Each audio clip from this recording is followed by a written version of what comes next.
आज शनिवार है, राहु का दिन है। गुरु अच्छा होता है। हाँ। हम्म। नमस्कार। घड़ी ने बजा दी हैं 4। आज इतवार नहीं, आज है शनिवार। मैं आपकी अपनी आकृति, और बहुत दिन बाद खत्म हुआ है हमारा इंतजार। जी हाँ, कोविड के समय में ये एक सिलसिला शुरू हुआ, और आपके हमारे प्रेम से उपजा हम है गोरखपुर। आज हम है गोरखपुर फिर आपके बीच आ गया है, और आना इसलिए ज़रूरी था क्योंकि आज गोरखपुर की सक्रियता चर्चा का विषय बना हुआ है। कुछ दिनों पहले एक बड़ा आंदोलन गोरखपुर यूनिवर्सिटी से निकल कर आया। पूरे देश की मीडिया में गोरखपुर विश्वविद्यालय की छवि एक आंदोलन की छवि बन गई थी। लेकिन एक शेर है कि अंधेरी रात में अक्सर सुनहली मिशअलें लेकर मुसीबत का पता कोई जुगनू लगाया करता है। जी हाँ, आज समय बदल चुका है। गोरखपुर विश्वविद्यालय आंदोलनों की पृष्ठभूमि से न जुड़कर गोरखपुर विश्वविद्यालय बदलाव की इबारत लिख रहा है। अभी मेरे साथ गोरखपुर विश्वविद्यालय की यशस्वी कुलपति श्रीमती प्रोफेसर पूनम टंडन मैम है। सबसे पहले इनका स्वागत करते हैं। मैम, आपका स्वागत है दैनिक जागरण में। सबसे पहले तो आपको आपकी सक्रियता के लिए, बच्चों के प्रति प्यार के लिए और इतना विशाल हृदय होने के लिए बहुत सारी शुभकामनाएं मैम। धन्यवाद, आप लोगों का सहयोग है। सबसे पहले हमारे दर्शकों को ये बताएं कि आप कैसा महसूस कर रही हैं गोरखपुर में आकर। देखिए, गोरखपुर तो एक बहुत ही खूबसूरत शहर है जिसे हम कहते हैं, और स्पिरिचुअल सिटी है। लोग आपस में बहुत वेल कनेक्टेड हैं, और सोशल नेटवर्क बहुत अच्छा है गोरखपुर का। और हम हमेशा एक बात कहते हैं, शहर अपनी इमारतों से नहीं जाना जाता, अपनी परंपराओं से जाना जाता है। और गोरखपुर की एक समृद्ध परंपरा है और पुरानी परंपरा रही है। एक खूबसूरत शहर, समृद्ध परंपरा, लिटरेरी टेस्ट है लोगों का बहुत अच्छा, और एकेडमिक एटमॉस्फेयर भी बहुत अच्छा है। बहुत अच्छा है। और अभी आप गोरखपुर विश्वविद्यालय के पहले आप लखनऊ विश्वविद्यालय में आप प्रोफेसर रही, डीन एकेडमिक समेत काफ़ी सारे पदों का निर्वहन किया। तो लखनऊ और गोरखपुर में आपको बेसिकली कौन सा अंतर आपको मिल रहा है? देखिए, लखनऊ विश्वविद्यालय स्टेट का सबसे बड़ा विश्वविद्यालय है। इस समय 22,000 छात्र हैं कैंपस में, कैपिटल सिटी में है। और जो बच्चा आता है, विलेज बैकग्राउंड के बच्चे कम हैं, एक अलग क्लास है, बच्चा आता है वहाँ से। और गोरखपुर यूनिवर्सिटी में जो मैक्सिमम स्टूडेंट्स हैं बहुत हम्बल बैकग्राउंड के हैं, रूरल बैकग्राउंड के हैं जो आते हैं यहाँ पर। और ज़्यादातर बहुत बहुत केसेस में फाइनेंशियली बहुत चैलेंज है बच्चे, लेकिन बहुत मेहनती हैं और बहुत टैलेंटेड है बिल्कुल। और गोरखपुर विश्वविद्यालय स्वतंत्र भारत का पहला विश्वविद्यालय रहा, और एक जो गोरखपुर का जो बेल्ट है वो गांवों से घिरा हुआ है। इस कारण हम लोग इसको बचपन से ही पूर्वांचल का ऑक्सफोर्ड कहते हैं। तो मैम, एक चीज़ और आपने देखा होगा कि आपकी जो मातृभाषा वो क्या रही है, अवधी रही है या हिंदी ही रही है? हिंदी रही है। तो अभी भोजपुरी को लेकर क्या हिसाब किताब? भोजपुरी मुझे सुनने में बहुत ही खूबसूरत भाषा है, बहुत मीठी भाषा है और अच्छी लगती है। बोलना तो बहुत नहीं आता, धीरे धीरे आ जाएगा। जैसे कहते हैं दुआ सलाम करना आता है, नहीं आता है। अगर लखनऊ की भाषा में अगर हम बात करें तो उतना ही आता है। और भोजपुरी की भी एक बहुत समृद्ध परंपरा रही है। जो लोग काम करते होंगे वो तो आपसे बोलते होंगे अक्सर भोजपुरी लहजे में भी नमस्कार करते। उतना समझ में आने लगा है मुझे, वो तो बोलते हैं। धीरे धीरे और समझ में आने लगेगा। प्रयास कर रहे हैं कुछ थोड़ा बहुत सीखने का। तो गोरखपुर, अब चूंकि भोजपुरी से बात शुरू हुई तो सीधा भोजपुरी से ही बात शुरू करते हैं कि अभी गोरखपुर विश्वविद्यालय ने एक न्यूज़पेपर में हम लोगों ने पढ़ा कि भोजपुरी अध्ययन केंद्र की शुरुआत हो रही है। तो उसके बारे में थोड़ा सा बताएं कि उसको लेकर क्या मंतव्य है। भोजपुरी भाषा का क्षेत्र है ये, लोक भाषा का क्षेत्र है, और भोजपुरी में अपना बहुत रिच साहित्य है और बहुत चीज़ें भोजपुरी में हैं। तो गोरखपुर यूनिवर्सिटी तो उसके लिए सबसे उचित स्थान है जहाँ से भोजपुरी अध्ययन केंद्र होना चाहिए। और वो अध्ययन केंद्र ना केवल रीजन के लोगों को कनेक्ट करें। और भोजपुरी आपके सूरीनाम में बहुत से ऐसे कंट्रीज हैं जहाँ से गोरखपुर के लोग वहाँ रह रहे हैं और भोजपुरी बोली जाती है। तो मेरा मानना ये अध्ययन केंद्र अंतर्राष्ट्रीयकरण पे फोकस करेगा। उन लोगों को भी जो और देशों में रह रहे हैं और भोजपुरी बोल रहे हैं, आपका इवन यूएसए में बड़ी संख्या में है, उन सबको कनेक्ट करने का हम प्रयास करेंगे। इस समय तो काफी सारे बाहर के बच्चों ने एडमिशन भी लिया है विश्वविद्यालय में, उसके बारे में थोड़ा सा बताएं ना। देखिए, विदेशी नेपाल के तो हम पास में हैं, बहुत सबसे नियरेस्ट है, तो उसके बच्चे हमारे यहाँ आते थे, पहले भी आते थे। उन बच्चों की संख्या हमारे यहाँ बढ़ी है नेपाल की। हम लोगों ने कई यूनिवर्सिटी से एमओयू करा है, आसपास के देशों से एमओयू करा है, बांग्लादेश है, और स्थिति अच्छी नहीं है, श्रीलंका है, वहाँ से बच्चे हमारे यहाँ आए हैं। हमारे यहाँ यूएसए का एक बच्चा एलएलएम करने आया हुआ अच्छा, है। एलएलएम करने आया है। एलएलएम करने आया है जी। और हम लोगों ने अपनी विजिबिलिटी बढ़ाई है सोशल मीडिया के थ्रू। हमारी वेबसाइट ज़्यादा इंटरेक्टिव है, बहुत आप ज़्यादा देखेंगे interactive तो हमारी विजिबिलिटी बढ़ी है उससे। उसके अलावा जो हमारा एडमिशन ब्रोशर था, हमने सारे देश के जो दूतावास थे वहाँ भेजा। भेजा आपने। और एक हमारे माननीय प्रधानमंत्री जी की पहल थी, स्टडी इन इंडिया पोर्टल है, जी जी। उसमें भी हमने रजिस्टर कराया। उसमें विदेशी छात्र बड़ी संख्या में जुड़ते हैं, तो हमारे यहाँ करीब 12 कंट्री के 100 से अधिक छात्रों ने उसमें अप्लाई कराया। रैंकिंग को भी लेकर काफ़ी सुधार हुए हैं। अभी एशिया में क्या स्थिति है और आगे मतलब इंटरनेशनली क्या लक्ष्य है? देखिए, नैक A++ यूनिवर्सिटी है, 3.78 ग्रेड है। स्टेट यूनिवर्सिटी में इंडिया में नंबर 1 पे है ये। और अगर सारे संस्थानों की बात करें तो आप नंबर 4 पे हैं हम लोग, इसमें सारे जोड़ लें। उसके अलावा अंतर्राष्ट्रीय रैंकिंग में QS एशिया में हम टॉप 500 में हैं। EDU ranking, nature index ranking सबसे प्रतिष्ठित रैंकिंग होती है रिसर्च के क्षेत्र में, उसमें प्रदेश में हम लोगों ने काफी अच्छा प्रदर्शन करा है। आपका स्टेट फिजिक्स यूनिवर्सिटी में डिपार्टमेंट फिजिक्स नंबर 1 पे है और हाँ। इवन उसकी रैंकिंग BHU और AMU और दूसरी सेंट्रल यूनिवर्सिटी से भी अच्छी है। फिजिक्स का इतिहास भी यहाँ पर बहुत पद्मेश मिश्र जी ने मंगल कैलकुलेशन में कंट्रीब्यूट किया था। अच्छा मैम, एक बात, अच्छा दर्शकों से कहना हम ना भूल जाएं, आपके भी मन में सवाल हो तो हमारे सामने पोर्टल खुला हुआ है, तो आप बिल्कुल सवाल पूछें, जो भी आपके मन में प्रश्न है। अभी हम सवालों को उठाएंगे, लेकिन थोड़ा सा मैम एक बात, दो बातें जो बहुत ज़रूरी। एक तो अभी पेरिस ओलंपिक में भी आपके वहाँ की एक बच्ची गई और उसने कॉमनवेल्थ में मेडल भी सिक्योर किया था, तो थोड़ा सा उसके बारे में बताएं। और इसी के साथ यह भी बताएं कि जो अभी पूरे देश में एक प्रोटेस्ट चल रहा है फीमेल सिक्योरिटी को लेकर, उसको गोरखपुर विश्वविद्यालय कैसे सुनिश्चित कर रहा है? कि हमारी पूर्व छात्रा तुलिका मान गई, पेरिस ओलंपिक में पार्टिसिपेट करा उन्होंने। बहुत गर्व की बात है हमारी कि हमारे लिए, और यहाँ की छात्र छात्राएं स्पोर्ट्स में गोरखपुर यूनिवर्सिटी का काफ़ी अच्छा रहा है। चाहे वो खेलो इंडिया हो या ऑल इंडिया यूनिवर्सिटी कंपटीशन हो या इस तरह के जितने भी कंपटीशन ऑल इंडिया हैं, मेरा मानना है कि प्रदेश में विश्वविद्यालयों की बात करें तो गोरखपुर विश्वविद्यालय शीर्ष पे होगा स्पोर्ट्स एक्टिविटीज़ में। तो ये क्षेत्र के बच्चे स्पोर्ट्स में भी काफ़ी एक्टिव हैं और विश्वविद्यालय से जुड़े हुए बच्चे स्पोर्ट्स में बहुत हैं। लेकिन नारी सुरक्षा तो इस समय थोड़ा एक गंभीर मुद्दा है। कलकत्ता में जो हुआ उसके बाद एक, और हम लोग तो जगह जगह पे जो विशाखा गाइडलाइंस हैं, हमारी इंटरनल कंप्लेंट कमेटी है, हम जगह जगह पोस्टर लगा रहे हैं। अगर हमारी छात्राओं को जरा भी कहीं ऐसा महसूस होता है वो आती हैं, और कई बार तो हम महिला कुलपति आके सीधे ही बात कर लेती हैं। ये एक अच्छी उसके बाद हमारी डीन स्टूडेंट वेलफेयर भी महिला हैं, तो छात्राएं अपनी बात शेयर कर लेती हैं। उसके अलावा इंटरनल कंप्लेंट कमेटी है, और हम लोग कैमरे के माध्यम से, हमारे इनोवेशन चल रहा है हॉस्टल में, हम लोग सारे कैमरे के माध्यम से सुरक्षा को दुरुस्त करने का प्रयास करेंगे, अपने कैंपस की भी, अपने हॉस्टल्स की भी।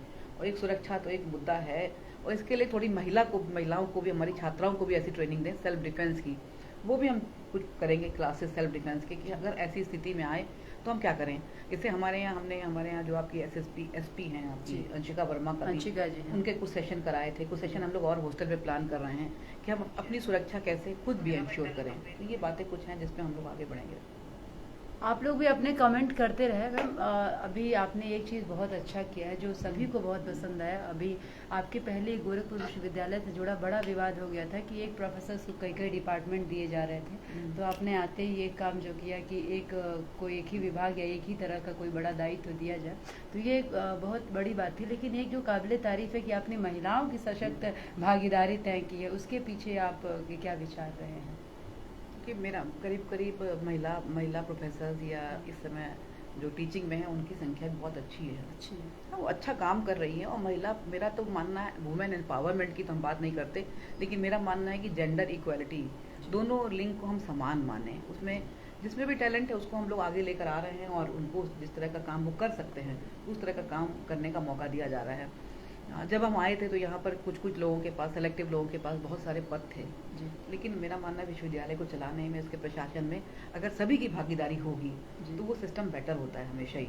उसका हम प्रयास कर रहे हैं। स्पोर्ट्स की हमने बात की, हमने साइंस सेक्टर की बात की।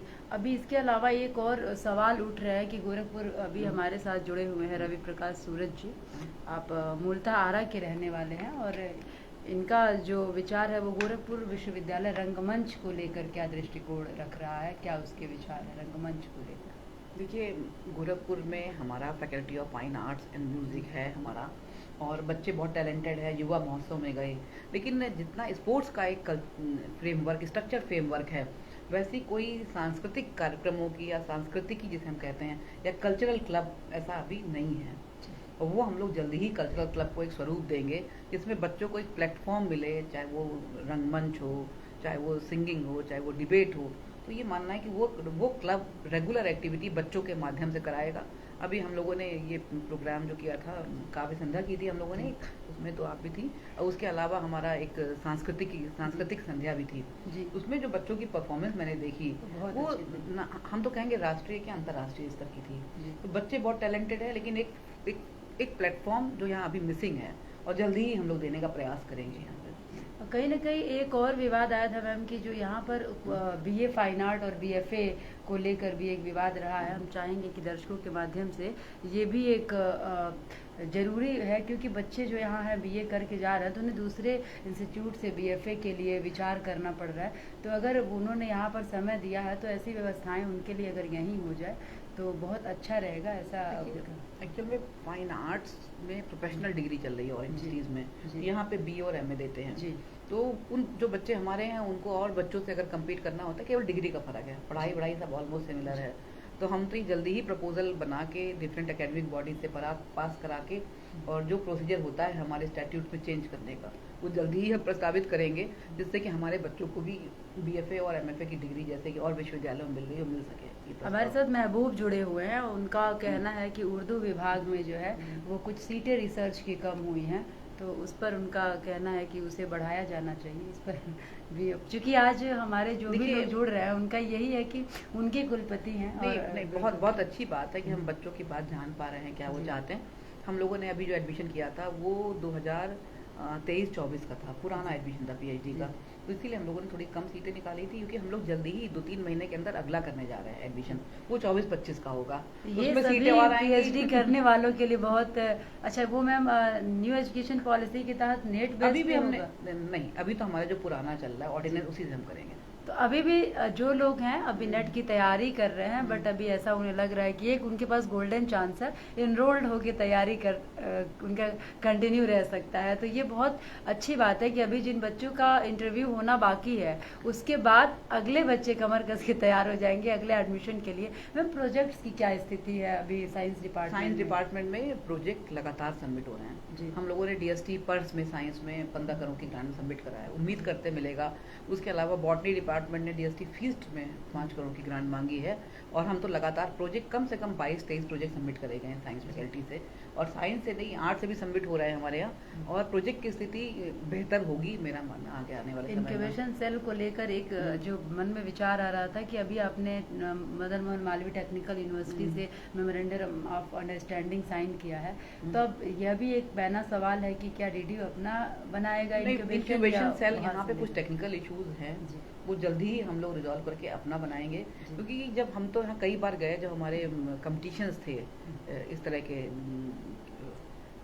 कई जगह देखे, जो हमारे बच्चे साइंस एग्जीबिशन थी उसमें बच्चे पार्टिसिपेट कर रहे थे, तो चाहे हमारे इंजीनियरिंग के बच्चे थे या साइंस के बच्चे थे, बहुत अच्छा परफॉर्म कर रहे थे, बहुत से अच्छे मॉडल्स, बहुत अच्छे आइडियाज़ लेकर आए थे। तो हम जल्दी ही अपने इंक्यूबेशन सेल को एक्टिव करते हुए उन बच्चों को एक प्लेटफॉर्म देंगे, जिससे अपने विचारों को मूर्त रूप कर सकें और आगे बढ़ सकें।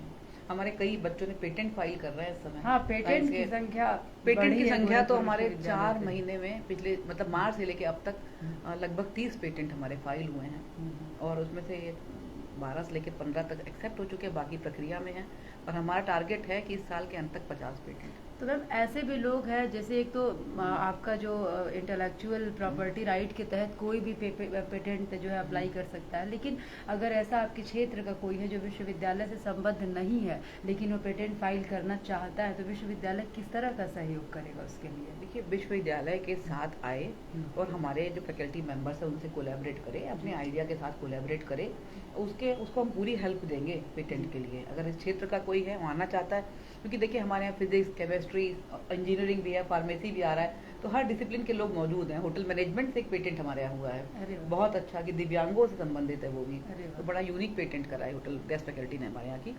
तो वो आए और हमसे जुड़े और हमसे कोलैबोरेट करें, उसको हम पूरा सहयोग करेंगे। सस्टेनेबल अप्रोच भी देखने को मिला इस बार, अभी गोरखपुर विश्वविद्यालय के दीक्षांत में देखने को मिला कि जो सम्मान में जो भी प्रक्रियाएं होती हैं उसमें रिड्यूस मैनेजमेंट देखने को मिला, रिडक्शन देखने को मिला वस्तुओं का, ये बहुत काबिल तारीफ है। एक बात और है, जो अभी गोरखपुर विश्वविद्यालय में होम साइंस डिपार्टमेंट काफ़ी अच्छा कर रहा है और न्यूट्रिशन डिपार्टमेंट उनका काफ़ी अच्छा कर रहा है। ऐसे में किस तरह से हम ये विचार कर सकते हैं कि जो महिलाएं लघु उद्योग में हैं, अचार पापड़ मुरब्बा बना रही हैं, ऐसा क्या चेन बन सकता है कि जो औरतें हैं वो जुड़ सके विश्वविद्यालय से, या बच्चे वहाँ इंटर्नशिप करें कुछ इस तरह का? देखिए, महिला अध्ययन केंद्र जो हमारा है वो बहुत अच्छा काम कर रहा है, और गांव में जाके, और अभी हम लोग शायद अक्टूबर के एंड में एक प्रोग्राम कर रहे हैं हम लोग नेशनल एकेडमी ऑफ साइंस के साथ में। उसमें महिलाओं को कई सारे रोजगार परक कार्यक्रम में उनको ट्रेनिंग दी जाए, गांव की महिलाओं को, जैसे कि आपका हर्बल गुलाल बनाना, या आपका रोज़ वाटर बनाना, या मशरूम कल्टीवेशन, इस तरह की ट्रेनिंग। और ऐसे प्रोग्राम पहले भी कई जगह कराए गए थे, हम लोगों ने पहले भी कराए हैं, और उसमें महिलाएं, उन्होंने अपने प्रोडक्ट अमेजन से बेचे और गांव की महिलाओं ने 6-6 लाख तक अर्न करा है।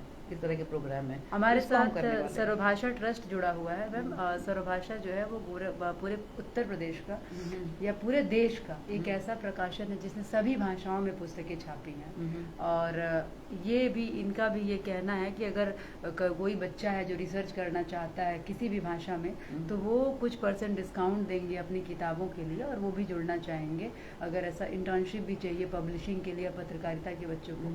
हम दैनिक जागरण ऑफिस में बैठे हुए हैं, यहाँ भी अगर आपके बच्चों को पत्रकारिता के लिए इंटर्नशिप की ज़रूरत है तो भी आ सकते हैं। तो इस तरह के अप्रोचेस को आप किस तरह देखती हैं कि इंटर्नशिप को लेकर गोरखपुर विश्वविद्यालय का क्या रुख रहेगा? देखिए, हम तो बहुत बच्चे हमारे इंटर्नशिप कर रहे हैं, और पीजी करिकुलम में हम उसको मैंडेटरी भी करने जा रहे हैं, समर इंटर्नशिप को, उसके भी क्रेडिट मिलेंगे बच्चों को। और क्योंकि देखिए, जो एक किताबी ज्ञान है उसके साथ व्यवहारिक ज्ञान बहुत बहुत आवश्यक है, और इंटर्नशिप का एक बड़ा रोल होता है उसमें, जो बच्चा सीखता है। और आप लोगों के साथ में, ऐसे संस्थानों के साथ में हमारे बच्चे जुड़े हैं और सीखे हैं। तो कई बार हमारे बच्चे हिंदी के आते हैं, मुझे बड़ा असर कहते हैं कि हिंदी में इंटर्नशिप कहाँ होती है, ये तो साइंस में होती है। हमने कहा सब में संभव है, सब में संभव है, प्रकाशन में है, आजकल ट्रांसलेशन में बहुत सारा काम हो रहा है। आप देखिए, टीवी है, रेडियो है, भाषा तो बहुत बड़ा क्षेत्र है जिसमें कि इंटर्नशिप का ऑप्शन है। गोरखपुर विश्वविद्यालय ने मैगजीन को लेकर भी अच्छा काम किया, खासकर जब देश में मैगजीन खरीदने लोगों के ने इतना कम कर दिया है कि मैगजीन्स बेचने वाले या मैगजीन्स पर काम करने वाले लोगों के लिए आर्थिक चुनौतियां हो जाती हैं। ऐसे में इस बात के लिए भी साधुवाद कि गोरखपुर विश्वविद्यालय अपना खुद का हिंदी डिपार्टमेंट और इंग्लिश डिपार्टमेंट से मैगजीन निकाल रहा है। एक और हमारे साथ जुड़े हुए हैं शिवम जी, एकेडमिया सोसाइटी से जुड़े हुए हैं। एकेडमिया ने गोरखपुर विश्वविद्यालय में Gorakhpur under graduate mathematics school चलाया था, यूएस से उन्होंने एक्सपर्ट्स बुलाए थे। तो पिछले बार बहुत अच्छे से नहीं हो पाया था क्योंकि ऐसा कोलैबोरेशन नहीं मिला था। तो इस बार एकेडमिया का कहना है कि अगर ऐसी कोई भी संभावना हो तो उस पर क्या विचार हो? हम उनको आमंत्रित करते हैं, वो आए, हमसे अपना प्रपोजल लेके बात करें। देखिए, छात्र हित में और छात्र को जिससे लाभ मिलेगा उस सबके लिए विश्वविद्यालय ओपन है। We are for the students and by the students, universities for them only. तो उनके लिए कोई भी अच्छा आप लेकर आई proposal, we are open to this proposal. हमारे साथ चित्रा देवी जी जुड़ी हैं, उनका कहना है कि सादर प्रणाम कुलपति महोदया। अजय तिवारी जी जुड़े हैं, कह रहे हैं कि कुलपति महोदया को उनके सकारात्मक सोच, अनूठी पहल और बेबाक फैसले से निसंदेह गोरखपुर विश्वविद्यालय पराकाष्ठा की ऊंचाइयों पर परिलक्षित होगा। आपके अद्भुत, अदम्य, अविस्मरणीय फैसले और अनूठे शैक्षणिक पहल के लिए ढेरों साधुवाद। काफ़ी सारे लोग हमारे साथ जुड़ रहे हैं। मांडवी मिश्र जी ने आपका स्वागत किया है और उन्होंने कहा है कि बहुत दिन बाद आपको इस तरह से प्रत्यक्ष देख के बहुत अच्छा लग रहा है। चित्रा जी, अजय जी, मांडवी जी, सभी को मेरा नमस्कार और बहुत बहुत धन्यवाद जुड़ने के लिए हमारे साथ में। अच्छा मैम, अभी जो रैंकिंग्स हैं उसमें अलग अलग सेगमेंट से रैंकिंग हो रही, क्या स्थिति है अभी? रैंकिंग की स्थिति हमारी बहुत बेहतर है। शिमागो रैंकिंग है, या हमारी एजुकेशन ईडीयू वर्ल्ड रैंकिंग है, यूनी रैंकिंग है, क्यूएस एशिया रैंकिंग है, नेचर इंडेक्स रैंकिंग है। अगला हमारा टारगेट एनआईआरएफ का है, रैंकिंग का। हम जल्दी ही बहुत रिक्रूटमेंट कर रहे हैं, स्टूडेंट टीचर रेशियो को इम्प्रूव कर रहे हैं, और उसके साथ में जल्दी ही आपको दिखेगा कि हम लोग एनआईआरएफ में भी स्थान पाएंगे। एनआईआरएफ रिक्रूटमेंट के लिए दर्शक किस तरह से सहयोगी बन सकते हैं? देखिए, दर्शक या देखिए उसमें परसेप्शन का एक बड़ा रोल होता है। देखिए, विश्वविद्यालय के बारे में आप आसपास के लोगों के साथ कैसा विचार व्यक्त करते हैं, ये बहुत है। परसेप्शन का मतलब ये कि लोग आपके बारे में क्या सोचते हैं। रैंकिंग में ये कंपोनेंट, चाहे वो क्यूएस एशिया रैंकिंग हो, चाहे क्यूएस वर्ल्ड रैंकिंग हो, चाहे एनआरएफ, इसका एक बड़ा रोल होता है। तो मेरा मानना है आपका अपना विश्वविद्यालय है और इसकी ब्रांडिंग में और इसको प्रमोट करने में, इसकी पॉजिटिव बातों को लोगों तक ले जाने में हमारी सहायता करें लोग जुड़ के।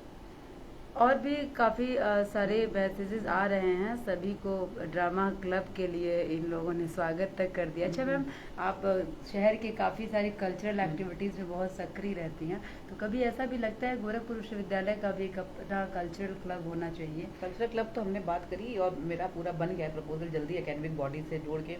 हम एक बार गए थे, आपकी एक संस्था है जो ड्रामेटिक के लिए बच्चों को ट्रेन करती है, नाम उनको याद नहीं आ रहा है, जो 4 बच्चे नेशनल स्कूल ऑफ ड्रामा में यहाँ से अभियान ग्रुप ऑफ थिएटर, अभियान ग्रुप ऑफ थिएटर के पांडे जी। तो देखिए एक अकेला व्यक्ति जब ऐसे कर सकता है, तो मेरा मानना है ऐसी संस्थाएं हमारे साथ जुड़े हैं और हमारे बच्चे भी ड्रामेटिक्स में आगे आए। हमारे रंगमंच के लिए भी रास्ते आसान होंगे अगर हम कोलैबोरेट कर लेंगे। रंगमंच की समृद्ध परंपरा रही है यहाँ हिंदी आप ही के वहाँ की संस्कृत की रिसर्च स्कॉलर पूर्णिमा शर्मा ने एनएसडी में अपना सिक्योर संस्कृत में पाया है। उसके अलावा जो एक मैडम रस्तोगी थी हिंदी में, गिरीश रस्तोगी मैडम का बड़ा कंट्रीब्यूशन है। तो ऐसे नाम है, आज भी ये टैलेंट है यहाँ पर। गिरीश रस्तोगी मैडम, जब मैं हाई स्कूल में पढ़ती थी तो मेरे स्कूल में वो मुझे ड्रामा सिखाती थी। तो हमारी स्कूली ड्रामा की जो प्रशिक्षक रही वो गिरीश रस्तोगी मैडम हुई। उनकी बड़ी बिंदी और उनके बेबाक बोल आज भी हम लोगों को याद रहते हैं। ये भी आपके लिए ऐतिहासिक है, गोरखपुर विश्वविद्यालय में एक महिला कुलपति।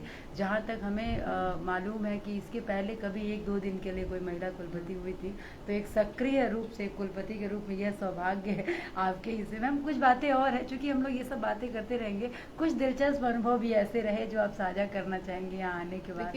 पहली बात, आपने महिला कुलपति का बात करी।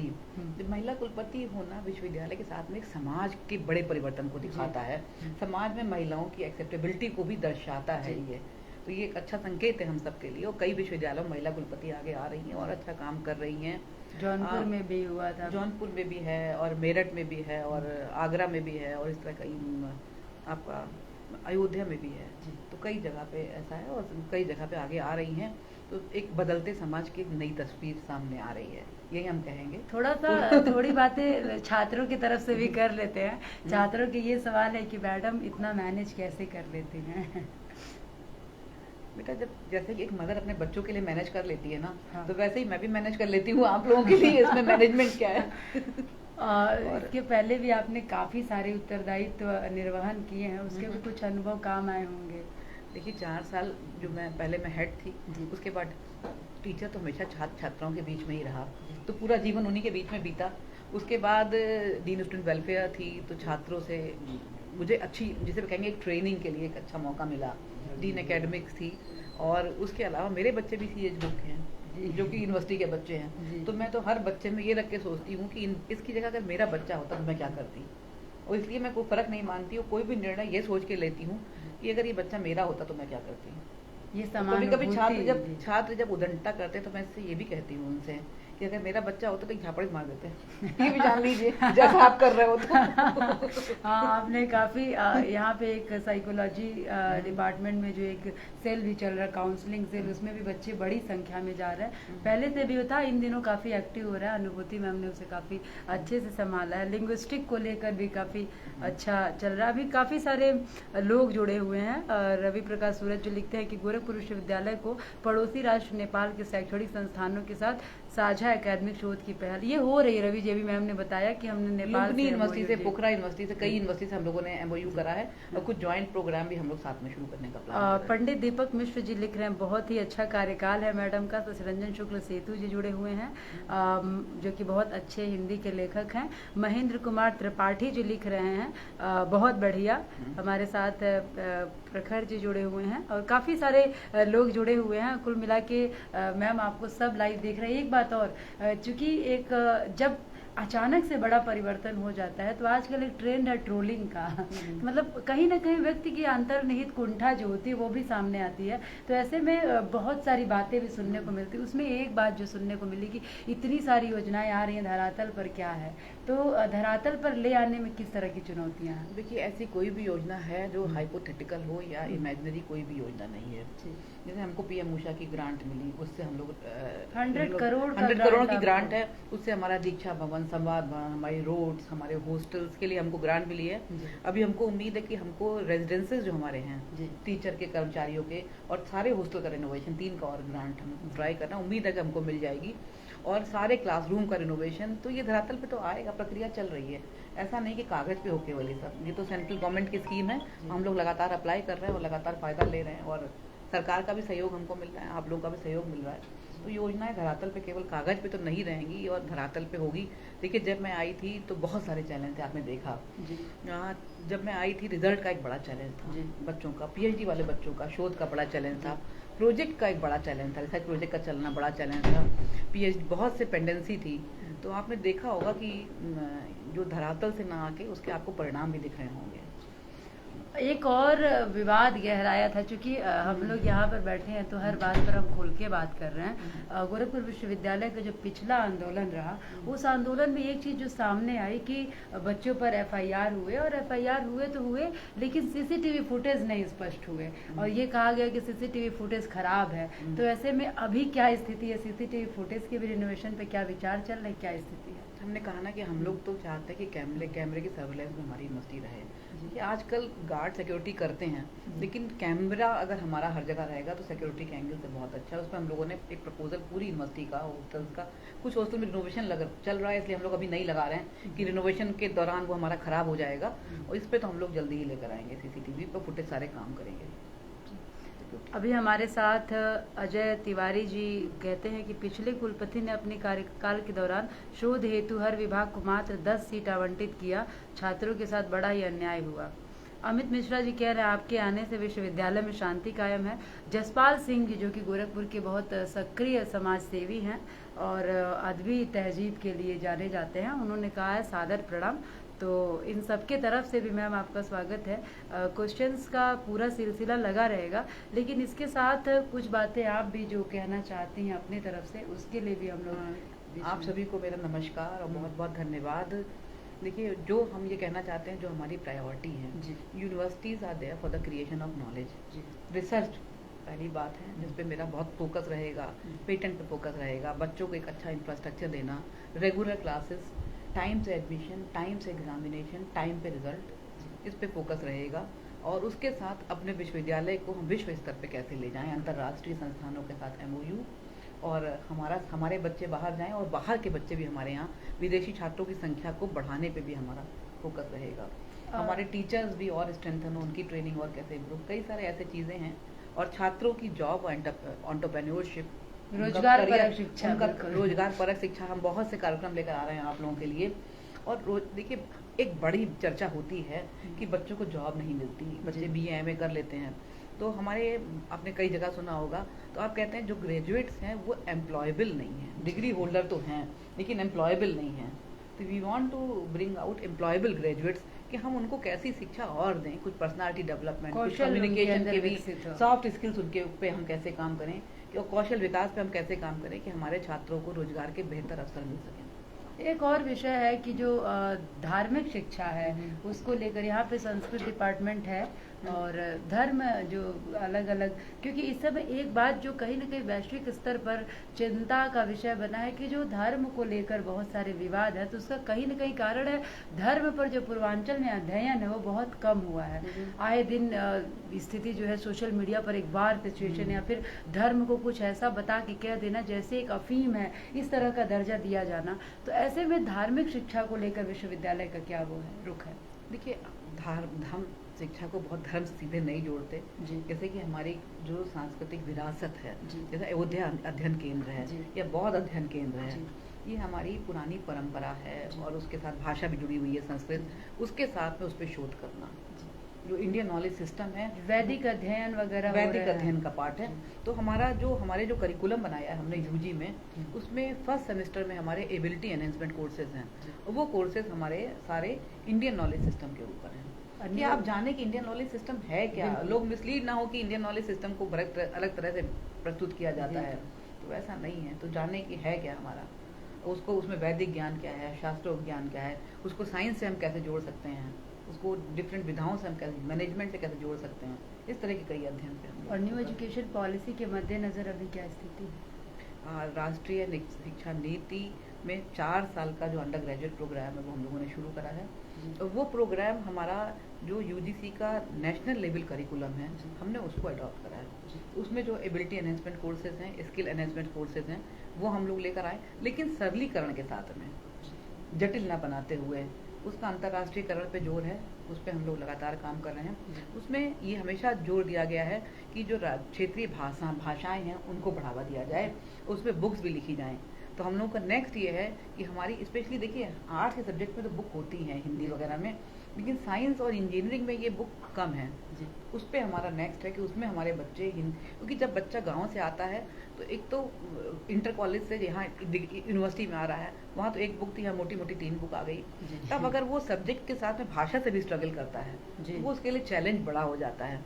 तो कम से कम क्षेत्रीय भाषाओं में या हमारी अपनी लैंग्वेजेस में साइंस, इंजीनियरिंग, फार्मेसी, भोजपुरी में एक किताब भी शुरू हुई है संभवतः साइंस किसी ने करी है, हाँ कुछ करी है। तो इस पे हम लोग काम कर रहे हैं कि क्षेत्रीय भाषाओं में और हिंदी में क्या क्या हम बुक्स, टेक्स्ट बुक अवेलेबल करा। एक और बात, एक दिन न्यूज़पेपर में दिखा था कि गोरखपुर विश्वविद्यालय अपना डिस्टेंस मोड एजुकेशन सिस्टम शुरू करने जा रहा है, उसके बारे में क्या?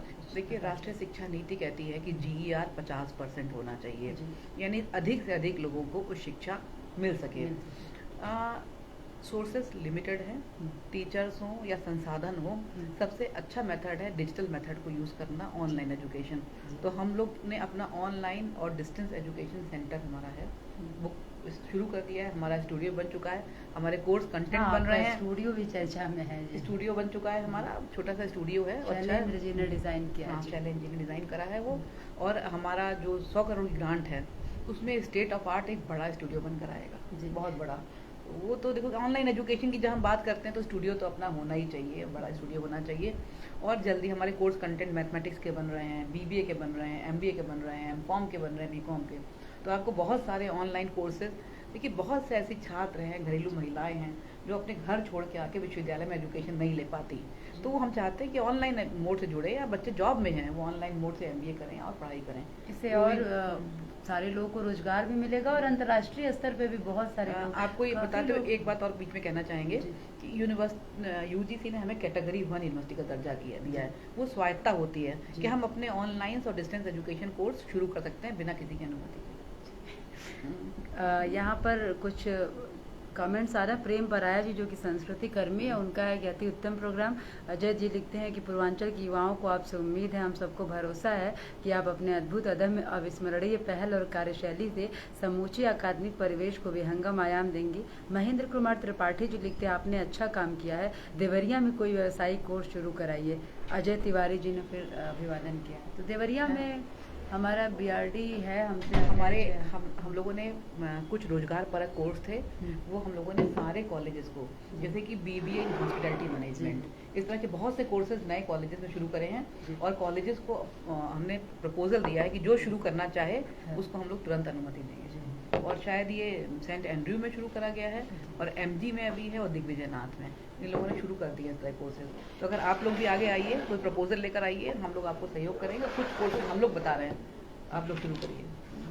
तो ऐसे में आपने आज समझा कि अगर आपके अंदर शिक्षा की भूख है, आपके अंदर कुछ करने की भूख है और आप करना चाहते हैं, तो गोरखपुर विश्वविद्यालय हर तरह से आपका सहयोगी होगा। आप सांस्कृतिक रूप से, वैचारिक रूप से, शैक्षणिक रूप से सर्वधर्म समभाव की भावना के साथ अगर गोरखपुर विश्वविद्यालय से जुड़ना चाहते हैं तो ये विश्वविद्यालय परिसर आपका स्वागत करता है।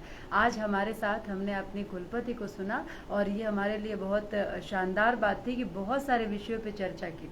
एक बात कही जाती है कि जो पेड़ जमीन से जितना ऊपर रहता है वो जमीन के नीचे उतना गहरा रहता है। इसका मतलब ये हुआ कि जितनी बातें हमने की उससे अधिक बातें अभी बाकी हैं। तो यह क्रम हमारा बना रहेगा, आपका प्यार बना रहे, आप हमारे साथ, दैनिक जागरण परिवार के साथ, गोरखपुर विश्वविद्यालय के साथ और हमारी मैडम के साथ और हमारे साथ भी जुड़े रहिए। मैम आप आज आएँ, बहुत अच्छा लगा। हमारे सभी दर्शकों की तरफ से आपको पुनः बहुत साधुवाद और हमारी तरफ से भी धन्यवाद। आप सभी को बहुत बहुत धन्यवाद और प्रयास करेंगे कि जो आपकी उम्मीदें हैं विश्वविद्यालय, उसमें हम खरे उतरें। Thank you for being with us, thank you.